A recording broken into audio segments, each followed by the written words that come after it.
ধর্মের দাবি। এখন প্রশ্ন উঠিতেছে, ধর্ম কি মানুষের জন্য সত্যিই কিছু করতে পারে? পারে। ধর্ম কি সত্যিই মানুষের অন্ন বস্ত্রের ব্যবস্থা করতে পারে? অবশ্যই পারে। ধর্ম সর্বদাই তাহা করে এবং তদপেক্ষা অনেক বেশি কিছু করে। ইহা মানুষকে অনন্ত মহাজীবন আনিয়া দেয়। ইহা মানুষকে মানুষ করিয়াছে এবং এই পশু মানবকে দেবত্বে উন্নীত করিবে। ইহা হইল ধর্মের ফল। মানব সমাজ হইতে ধর্মকে বাদ দিন, কি থাকিবে? বর্বর পরিপূর্ণ একটি অরণ্য নিবেদিত আর কিছুই থাকে না। যেহেতু এইমাত্র আমি তোমাদের নিকট প্রমাণ করিতে চেষ্টা করিয়াছি যে ইন্দ্রিয় সুখকে মানব জীবনের লক্ষ্য মনে করা অসম্ভব, সেহেতু আমরা এই সিদ্ধান্তে পৌঁছিতেছি যে জ্ঞানই মহাজীবনের মানব জীবনের উদ্দেশ্য। আমি আপনাদের ইহাও দেখাইতে প্রয়াস পাইয়াছি যে এই সহস্র বৎসর ধরিয়া সত্য অনুসন্ধানের জন্য এবং মানব কল্যাণের জন্য কঠোর প্রচেষ্টা সত্ত্বেও আমরা উল্লেখযোগ্য উন্নতি করিতে পারিয়াছি খুবই অল্প। কিন্তু মানুষ জ্ঞানের অভিমুখে বহুদূর অগ্রসর হইয়াছে। জৈবভোগের ব্যবস্থা করাকেই ধর্মের শ্রেষ্ঠ উপযোগিতা বলা চলে না, পরন্তু পশু মানব হইতে দেবতার সৃষ্টি করাই হইবে ইহার সর্বশ্রেষ্ঠ অবদান। অতঃপর জ্ঞান লাভ হইলে উভয়কে স্বভাবতেই পরমানন্দ আবির্ভূত হয়। শিশুমন মনে করে ইন্দ্রিয় সুখই হলো তাহাদের লভ্য সুখগুলির মধ্যে সর্বশ্রেষ্ঠ। আপনারা প্রায় সকলেই জানেন যে মানব জীবনে ইন্দ্রিয় সম্ভোগ অপেক্ষা বুদ্ধিজ সম্ভোগ অধিকতর তৃপ্তিপদ। কুকুর আহার করিয়া যে আনন্দ পায় আপনারা কেহ তাহা পাইবেন না। আপনারা সকলেই ইহা বিশেষভাবে লক্ষ্য করিতে পারেন। মানুষের মধ্যে কোথায় তৃপ্তিবোধ জাগ্রত হয়? আহার হইতে শূকর বা কুকুর যে আনন্দ পায় আমি তার কথা বলিতেছি না। লক্ষ্য করুন শূকর কীভাবে আহার করে। সে যখন খায় তখন সমগ্র বিশ্ব ভুল হইয়া যায়, তার গোটা মন ওই আহারের মধ্যে ডুবিয়া যায়। আহার গ্রহণকারী তাকে হত্যা করিলেও সে গ্রাহ্য করিবে না। ভাবিয়া দেখুন ওই কালে শূকরটির আনন্দ সম্ভোগ কত তীব্র।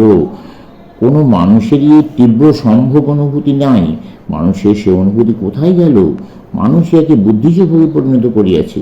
শূকর ধর্ম সম্বন্ধীয় বক্তৃতা উপভোগ করিতে পারে না। বুদ্ধি সাহায্যে উপভোগ অপেক্ষা উহা উচ্চতর তীব্রতর স্তরে ঘটিয়া থাকে। ইহাই হইল আধ্যাত্মিক স্তর। ইহাই ঐশী বস্তুর আত্মিক সম্ভোগ। ইহা বুদ্ধি ও যুক্তির ঊর্ধ্বে অবস্থিত। ইহা লাভ করিতে হইলে আমাদের এই সকল ইন্দ্রিয় সুখ পরিত্যাগ করিতে হইবে। জীবনে ইহারই সর্বশ্রেষ্ঠ উপযোগিতা আছে। উপযোগিতা বলিতে তাহাই বোঝায় যে আমি উপভোগ করতে পারি, অপর সকলকেও ভোগ করতে পারে এবং ইহারই দিকে আমরা সকলে ধাবমান। আমরা দেখিতে পাই পশুগণের ইন্দ্রিয় সুখ অপেক্ষা মানুষ নিজ বুদ্ধিমত্তা হইতে অধিকতর আনন্দ উপভোগ করিয়া থাকে এবং ইহাও দেখি যে মানুষ তার বুদ্ধিমত্তা অপেক্ষা আধ্যাত্মিক স্বরূপ হইতে অধিকতর আনন্দ লাভ করিয়া থাকে। অতএব এই আধ্যাত্মিক অনুভূতি হল সর্বশ্রেষ্ঠ জ্ঞান। এই অনুভূতির সহিত আনন্দ লাভ হইবে। এই জগৎ, এই যে সকল দৃশ্যমান বস্তু, এই সকল তো সেই প্রকৃত সত্য এবং আনন্দের ছায়া মাত্র বা তৃতীয় অথবা চতুর্থ স্তরের নিম্নতর বিকাশ মাত্র। মানব প্রেমের মধ্য দিয়াই এই পরমানন্দই তোমাদের নিকট আসে। মানবীয় ভালোবাসা এই আধ্যাত্মিক আনন্দেরই ছায়া মাত্র, কিন্তু মানবীয় আনন্দের সহিত ইহাকে এক করিয়া ফেলিও না।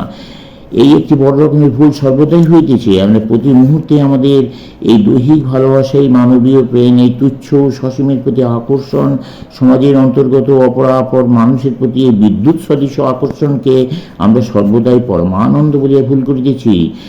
আমরা ইহাকেই সেই শাশ্বত বস্তু বলিয়া অভিহিত করিতেছি। প্রকৃতপক্ষে ইহা সেই বস্তু নয়। ইহা ঠিক কোনো সমার্থক শব্দ ইংরেজি ভাষায় না থাকায় আমি ইহাকে ব্লিস বা পরমানন্দ বলিব। এই পরমানন্দ শাশ্বত জ্ঞানের সহিত অভিন্ন এবং ইহাই আমাদের লক্ষ্য। বিশ্বের যেখানে যত ধর্ম আছে এবং ভবিষ্যতে থাকিতে পারে সকলেই বিভিন্ন দেশে বিভিন্ন নামে পরিচিত এই একই উৎস হইতে উদ্ভূত হইয়াছে এবং হইবে। এই পাশ্চাত্য দেশে তোমরা যাকে দিব্য প্রেরণা বলো তাহাও এই উৎস ভিন্ন আর কিছু নয়। এই প্রেরণার স্বরূপ কি? প্রেরণায় ধর্ম অনুভূতির একমাত্র উৎস। আমরা দেখিয়াছি ধর্ম অতীন্দ্রিয় স্তরের বস্তু। ধর্ম সেই বস্তু যেখানে চক্ষু বা কর্ণ গমন করতে পারে না, মন যেখানে পৌঁছাতে পারে না, বাক্য যাকে প্রকাশ করিতে পারে না। ইহাই ধর্মের ক্ষেত্রে এবং লক্ষ্য। যাহাকে আমরা প্রেরণা নামে অভিহিত করিতেছি তাহাও এখানে হইতে উদ্গত হয়। অতএব সর্বদাই আমরা এই সিদ্ধান্তে উপনীত হই যে এই ইন্দ্রিয়তীত লোকে পৌঁছিবার কোনো না কোনো পথ অবশ্যই আছে। ইহা সম্পূর্ণ সত্য কথা যে যুক্তি ইন্দ্রিয় সমূহকে অতিক্রম করতে পারে না।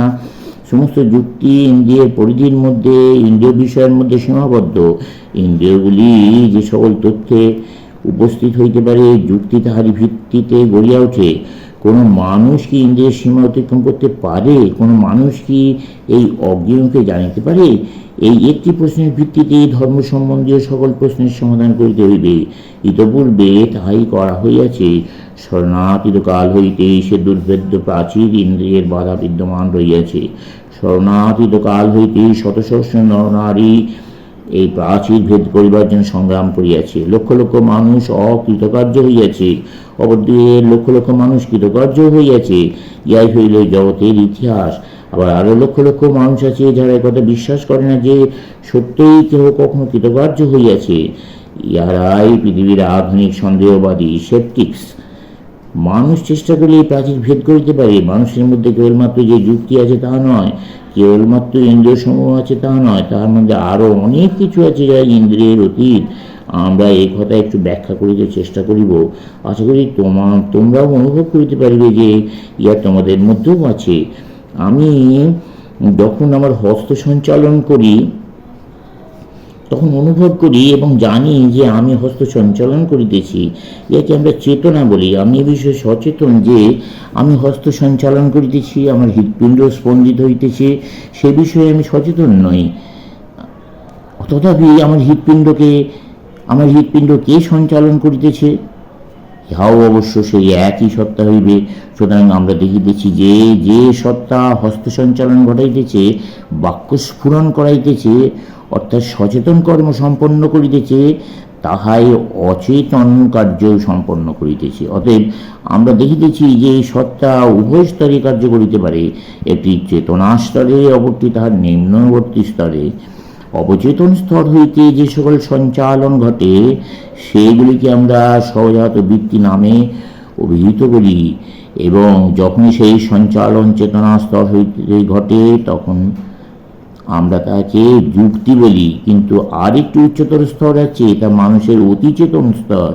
ইহা আপাতত অচেতন অবস্থার তুল্য, কারণ ইহা চেতন স্তরের অতীত। বস্তুত ইহা চেতনার ঊর্ধ্বে অবস্থিত, নিম্নে নয়।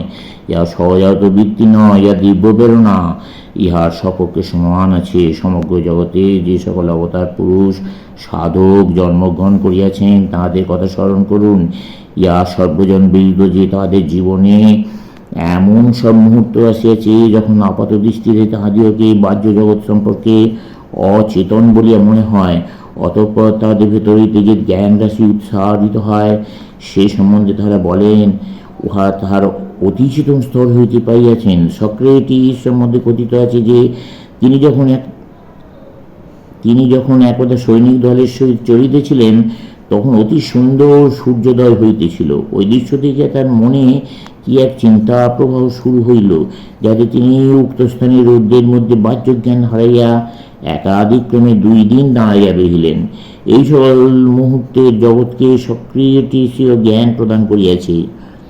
এই সকল মুহূর্তই জগৎকে সক্রিয়টিসীয় জ্ঞান প্রদান করিয়াছে। এইরূপে জগতের যাবতীয় অবতার ও সাধক পুরুষদের জীবনে এমন মুহূর্ত আসে যখন তারা চেতন স্তর হইতে উঠিয়া ঊর্ধ্বতন স্তরে আরোহণ করেন, এবং যখন তাহারা পুনরায় চেতনা স্তরে আগমন করেন তখন তাহারা জ্ঞান জ্যোতিতে উজ্জ্বল হইয়া আসেন এবং সেই সর্বাতীত লোকে সংবাদ প্রদান করেন।